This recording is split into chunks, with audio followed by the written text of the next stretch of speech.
Hi, today I'm going to show you creating favorable versus unfavorable reports in Management Reporter.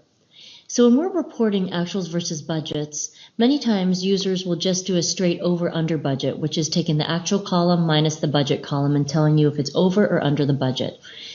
A lot of times our customers want to actually have a variance column that gives favorable and unfavorable variances. An example of that is on the screen right now. So when your revenues are higher than what you budgeted, it should be a favorable variance or a positive variance. When your revenues are lower than what you budgeted, it should show as an unfavorable variance or a negative.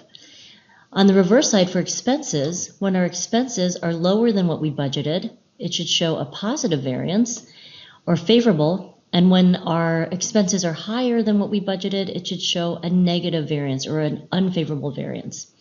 To do this, we actually have the functionality in the column definition along with the row definition. So let's go to the column definition first. So in our report, we have an actual and a budget column for both month to date and for year to date.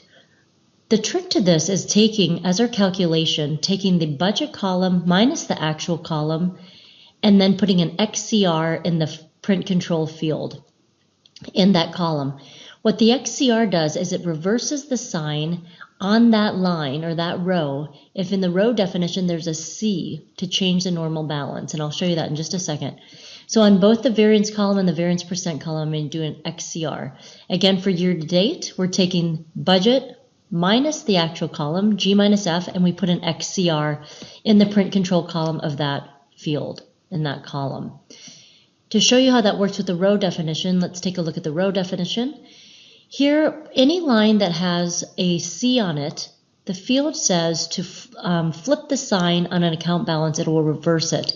So typically we put these on lines that are revenue accounts or liabilities or equity accounts. We also want to make sure we put those on our totals of our revenue or liability and equity lines. We also include it on our net income line because that truly is a net balance of a credit type balance. So going back and showing the report once more, when we run it, we're seeing that our revenue type lines, the ones with the C on it, are doing the opposite. It's taking budget minus actual and flipping the sign. And for the expense lines without the C, it's taking budget minus actual and it's not flipping the sign. And that's how we do a favorable versus unfavorable variance report. Thank you very much.